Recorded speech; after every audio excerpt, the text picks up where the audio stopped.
Peralatan oksihidrogen yang saya video kali ini adalah alat oksihidrogen yang saya rakit untuk ditukar dengan alat oksihidrogen versi lama yang ada di om saya, Dr. Yongki. Ini hasil gasnya, dan ini ampernya, suhu.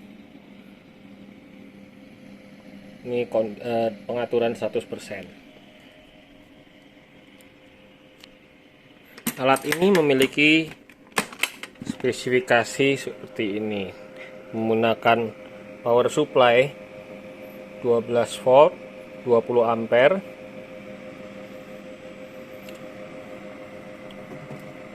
lalu menggunakan MOSFET seperti ini. Tipenya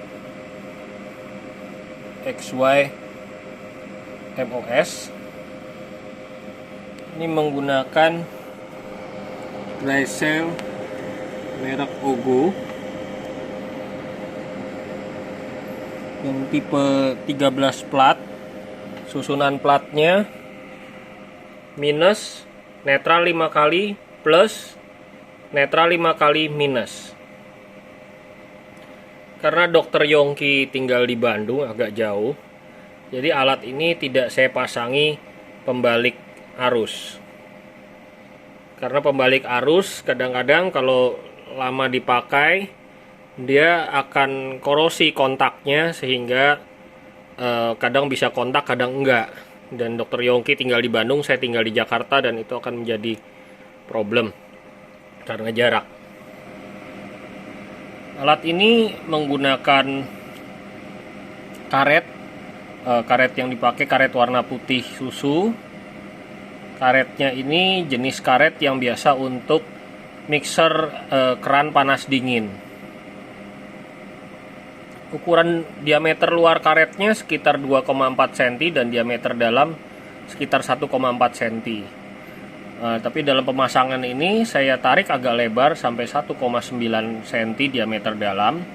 Lalu saya pasang di dalam bulkhead 3/8 dengan drat ukurannya sekitar 1,9 cm diameter dratnya.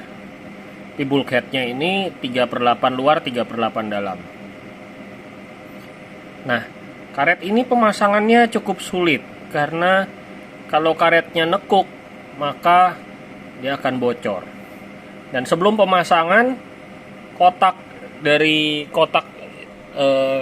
air ini, kotak makan ini pakai Lion Star, harus saya cuci dengan sabun cuci piring Sunlight sampai sangat bersih, tidak boleh ada bekas KOH-nya. Setelah itu, setelah bersih, saya pasang bulkheadnya. Coba saya buka, saya kasih lihat seperti ini.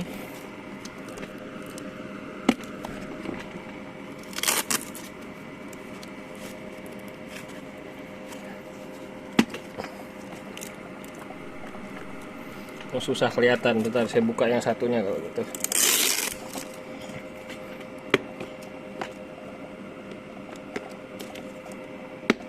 Seperti ini. Jadi ini karetnya di luar ada karet, di dalam ada karet.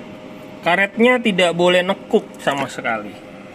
Jadi pertama cara memasangnya adalah saya harus memasangnya sampai di bagian yang luar ini, sampai ke pangkalnya karetnya. Lalu saya harus posisikan benar-benar rata sesuai plastik penahannya. Lalu saya tekan dari luar box. Dratnya tidak boleh nyangkut ke box ini. Kalau dratnya nyangkut, nanti boxnya akan plastik box ini akan nekuk dan akan mengakibatkan bocor. Setelah saya tekan, pertama saya kencangkan dulu dari dalam tanpa karet sampai karetnya harus benar-benar rata. Saya tahu udah benar-benar rata. Lalu saya lepas lagi seperti mur ya, mungkin ya, mur yang untuk mengencangkan ini. Lalu saya pasangkan karet, murnya saya pasang. Lalu dalam keadaan kendor saya tekan dari dalam, dari bagian dalam saya tekan supaya karetnya rata. Lalu dari bagian luar pakai tang dikencangkan supaya karet luar dan karet dalam sama-sama rata. Problema dengan karet ini, kalau karetnya kekencangan sampai dia kelihatan nekuk, maka akan bocor. Ini pemasangan yang benar seperti ini. Ini sudah dites nyala 12 jam sehari selama 6 hari tidak bocor. Nah, jadi ini karetnya harus kondisi kencangnya seperti ini. Kalau dikencangkan lagi dia akan bocor. Kalau lebih kendor dari ini dia akan bocor. Dan kalau karet sudah terpasang seperti ini dan sudah ada cairan KOH di dalamnya, maka tidak boleh digerakkan sama sekali. Kalau diputar sedikit saja, KOH-nya akan masuk ke sela di antara karet. Dan karena licinnya dari KOH, elektrolit KOH bercampur dengan air, maka sehebat apapun karetnya tetap akan bocor. Jadi ini setelah dipasang tidak boleh diputar-putar lagi sama sekali. Jadi saya ulangi pemasangannya, bulkheadnya dipasangi karet dulu, di pangkalnya harus rata, lalu ditekan dari luar untuk meratakan karet, didrat dari dalam.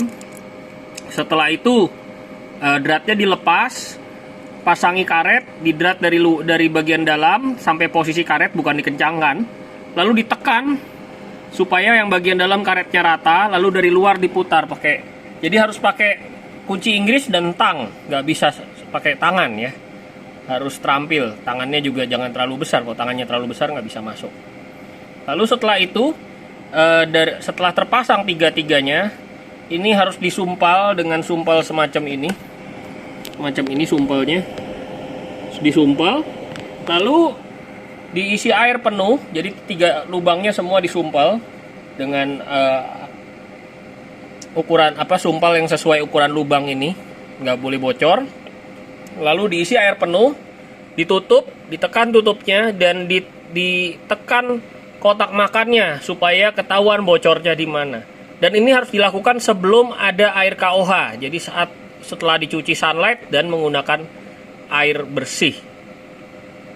Jika tidak bocor. Jadi saya berharap Dokter Yongki, kalau suatu hari ada bocor, jangan main bawa ke orang lalu, oh ini siapa aja bisa repair. Tidak segampang itu. Karena kalau yang tidak bocor diputar, maka malah akan menjadi bocor karena licinnya KOH.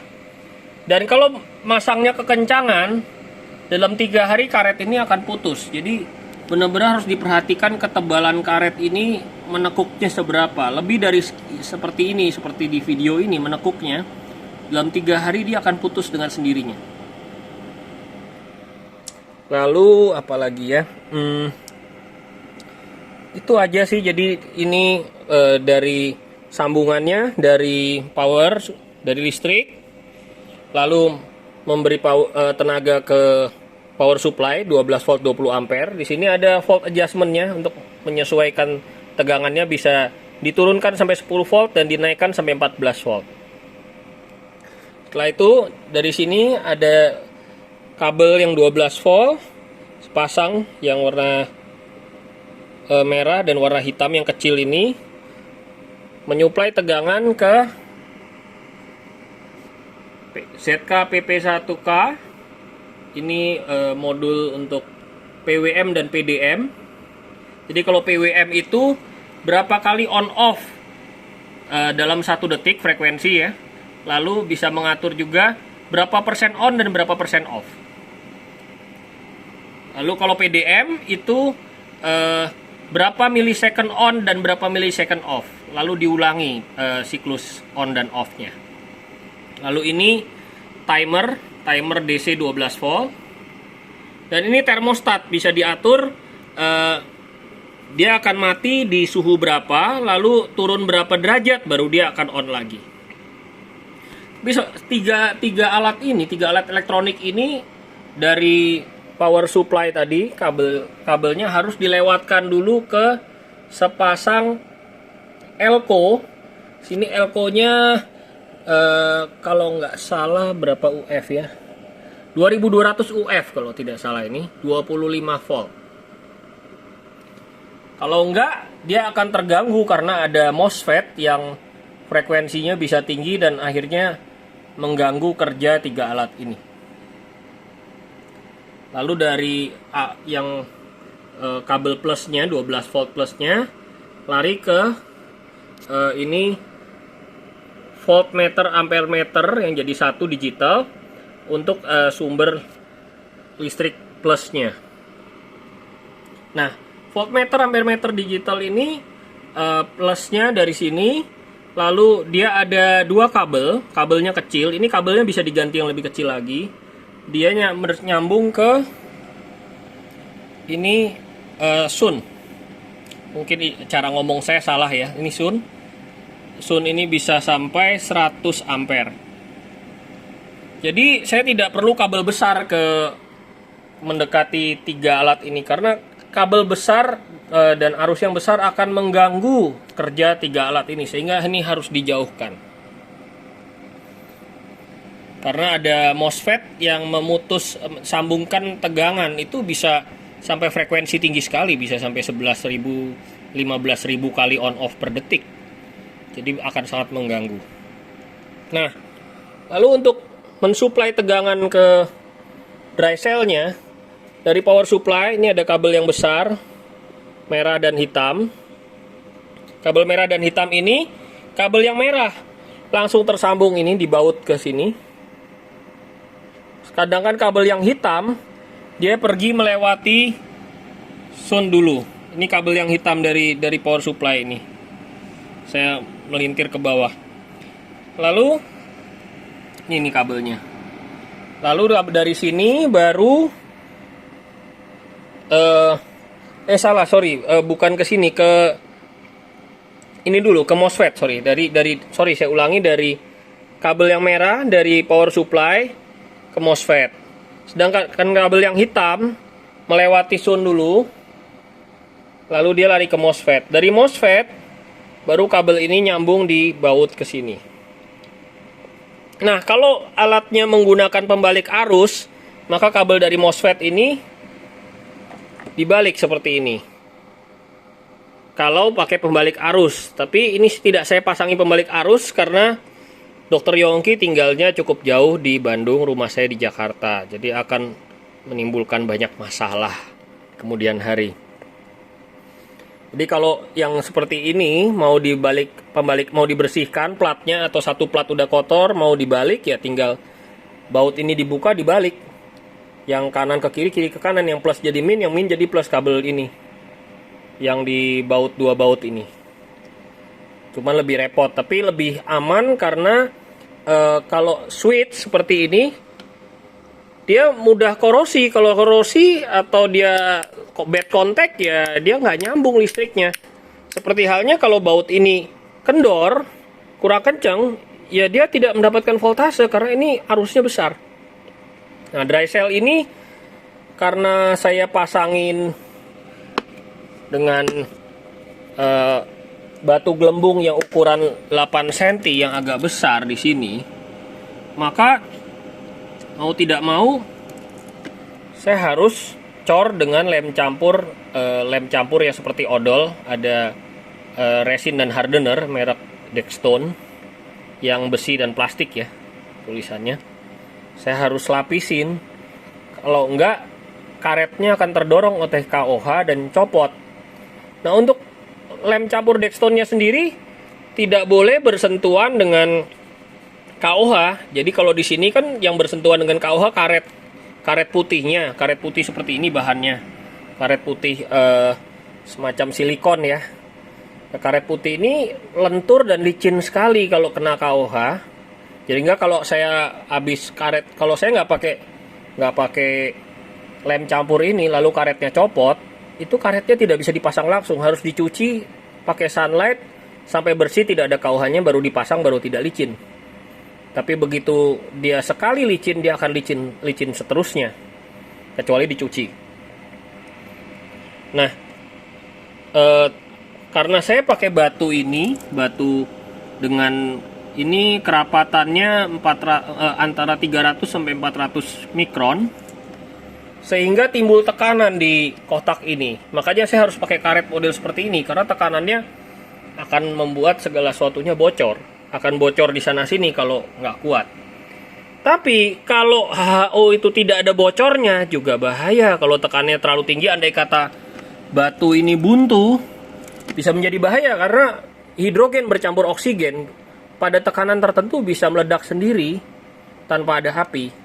Jadi cara saya adalah ini, saya tutup seperti ini, pakai kotak makan seperti ini.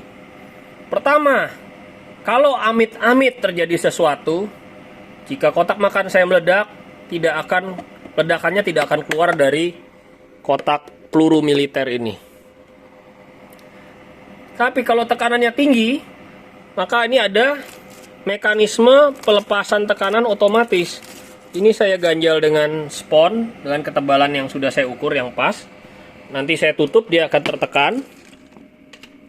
Jadi kalau tidak ditutup, tidak ada keluar gas di humidifernya. Gasnya tidak akan terdorong karena ini bocor. Nah, ketika ditutup, jika tekanannya berlebihan dalam box ini, karet yang warna biru ini akan tertekan sehingga akan bocor, sehingga tekanannya tidak berlebih. Jadi repotnya oksihidrogen ini, alat oksihidrogen, tekanan nggak boleh kelebihan, tapi tekanan juga nggak boleh kurang. Karena kalau tekanan itu pas, maka voltasenya akan rendah, hasil gasnya sudah besar seperti di awal video tadi. Tapi kalau tekanannya itu tidak ada tekanan, misalnya saya tidak pakai batu gelembung, maka saya perlu untuk menghasilkan gas yang sama banyaknya, yang saya lihat di sini sama banyaknya, di humidifer sama banyaknya, saya perlu voltase bisa kira-kira 3 kali lipat. Maksudnya voltase dikali ampere ya, jadi wattnya 3 kali lipat atau 4 kali lipat besarnya. Bahkan kadang-kadang lebih. Dulu pas awal-awal saya belum pakai batu gelembung untuk menahan sehingga terjadi tekanan, maka saya perlu 13,9 volt 10 ampere untuk menghasilkan gas yang sama banyaknya. Jadi itu 13,7 kali 10 ya kira-kira sekitar 130-an watt. Dan ini efisiensinya kan 50%, jadi 260 watt nyedot listrik ke PLN-nya. Sedangkan setelah saya pakai batu humidifer ini, batu gelembung, maka saya cuma perlu kira-kira 12 volt dikali 2 ampere, gasnya sudah banyak, dan karena ini efisiensi 50%, maka kira-kira 48 watt maksimal. Nggak sampai kadang-kadang 48 watt untuk hasil gas yang sama dengan berapa tadi ya, sekitar 300 watt. Jadi udah sangat kecil karena tekanan yang dari tidak ada naik menjadi sekitar setengah PSI ya, kecil sekali, setengah PSI. 1 PSI ini udah bocor. Meskipun ditahan pun akan bocor secara otomatis. Karena dikhawatirkan di 2 PSI aja bisa aja terjadi ledakan karena ini kadar oksigennya di dalam oksigennya dan hidrogennya bercampur.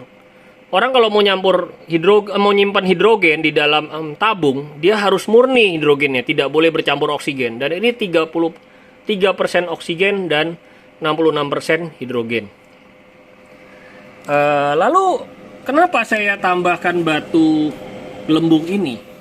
Saya pakai batu gelembung ini karena semua barang yang saya gunakan adalah KW. Di Indonesia kita sulit mendapatkan barang-barang asli. Kita bisa dengar air misalnya air demineral atau air Aquades di Indonesia juga tidak ada yang murni. Maka itu aki cepat rusak di Indonesia. Anda mustahil dapat yang murni. Anda mau beli murni sekali yang medical grade, harganya kelewat mahal, mungkin bisa 10 kali 20 kali lipat. Begitu juga dengan KOH. KOH yang medical grade di Indonesia harganya antara 400 sampai dengan 1 juta rupiah per kilogram. Sedangkan KOH KW yang bilangnya 90% padahal kadarnya cuma 30%, harganya 10.000 sampai 25.000 per kilogram. Oleh karena itu alat ini saya desain dapat menggunakan semua barang KW, bahkan platnya pun boleh pakai KW. Kalau ini tidak KW, ini OGO Cina tidak KW. Bagaimana mengetahui platnya ini tidak KW? Plat OGO ini dia platnya seperti ada bergaris-garis. Jadi ini 316L yang asli itu ada garis-garisnya. Kalau nggak ada garis-garisnya dia entah palsu, KW, atau ada campuran. Tapi tidak masalah, dalam desain saya yang ini pakai KW tidak masalah. Karena toh semua gas akan disaring di bak kedua. Nah, bagaimana cara menyaringnya? Bentar, ini bagaimana cara menyaring gas di bak kedua? Problemanya hidrogen itu adalah hidrogen oksigen ini. Oksigen ini adalah gas yang sangat ingin menempel satu dengan yang lain. Jadi gelembungnya sangat besar sehingga Anda lewatkan air berkali-kali jika dia ada kabut atau semacam kabut atau uap yang berwarna putih kayak kabut di gunung, dia tidak hilang dilewatin air berkali-kali. Karena gelembungnya besar sekali, jadi kabutnya dari tengah gelembung mau dilewatin air berapa kali dia tetap tidak bersentuhan dengan air. Jadi caranya harus pakai batu gelembung yang sangat kecil lubangnya, yaitu tadi saya bilang kira-kira 400 mikron, 300-400 mikron, sehingga semua bagian gas yang lewat bersentuhan dengan air. Nah, setelah saya pakai cara seperti ini, otomatis gasnya jadi cukup murni. Bagaimana saya tahu murninya? Satu, kalau murni tidak ada bau. Biasanya kalau tidak murni, saya pakai 1 jam sampai 3 jam udah enek rasanya. Bahkan kadang kalau yang tidak murni sekali 1 jam udah muntah, pengen muntah. Tapi kalau murni, saya coba 12 jam, 24 jam non-stop pakai. Tidak ada reaksi pengen muntah, alergi, gatal-gatal dan sebagainya. Baik-baik saja, saya mau pakai berapa lama karena itu gas. Gas sama uap itu beda. Uap itu adalah cairan yang gimana akhirnya dia terbang bersama gas. Dia bentuknya biasa kayak asap knalpot, kayak kabut. Tapi kalau gas tidak saya lihat udaranya, saya lihat pakai mata tidak ada seperti sesuatu yang bergerak-gerak seperti fata morgana. Kalau gas ya seperti tidak ada. Tidak ada bau, tidak ada rasa. Jadi dipakai berjam-jam di badan saya tidak ada rasa bau atau rasa tertentu atau gatal-gatal atau alergi mau muntah, enek, nggak ada. Kalau gas murni. Apalagi ya, cuman ya itu tadi kalau saya pakai batu ini, batu humidifier ini, ya jeleknya adalah,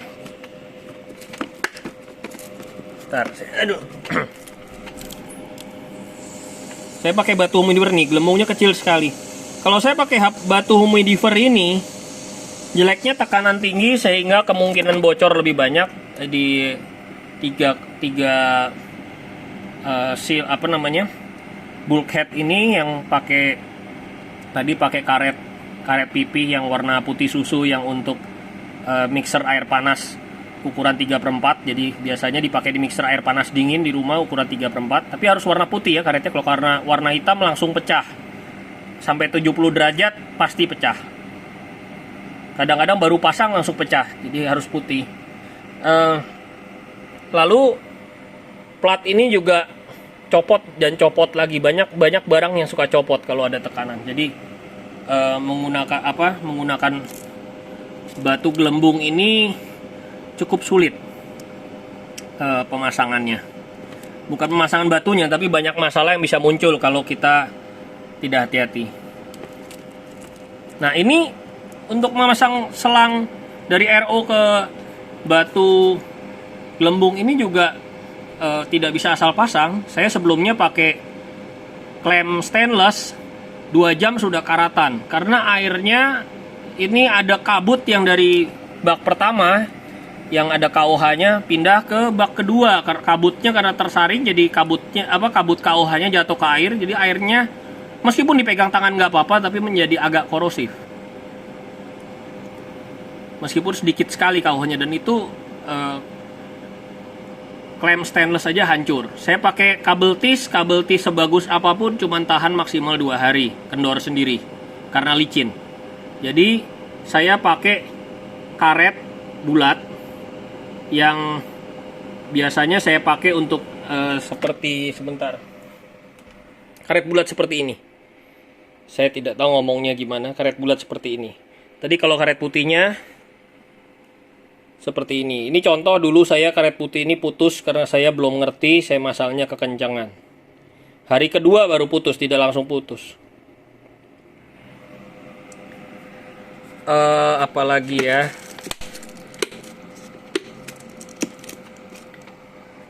Itu aja. Semoga bermanfaat. Oh ya, lupa satu lagi. Ini saya pakai KOH sebisa mungkin kadar rendah. Satu, untuk mengurangi kontaminasi. Kedua, KOH ini kalau tumpah, kalau kadar tinggi serem sekali. Maksudnya kadar terhadap air. Jadi saya pakai di sini air 1,5 liter, KOH-nya hanya 2%, yaitu 30 gram. Kalau lebih dari 2% 30 gram di dalam KOH 2% dalam 1,5 liter air, airnya masih bisa berani saya kobok-kobok. Cuman harus saya matiin dulu, kalau enggak saya kesetrum. Harus saya matiin dulu.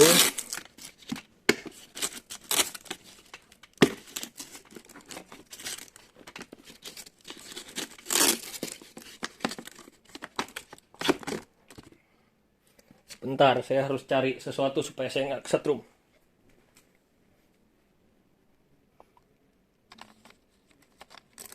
Ini saya masih berani kobok-kobok. Tangan saya tidak korosif, tidak hancur. Kalau KOH-nya kadarnya 50 gram dalam 1,5 liter, saya sudah tidak berani seperti ini karena tangan saya bisa luka. Apalagi lebih tinggi.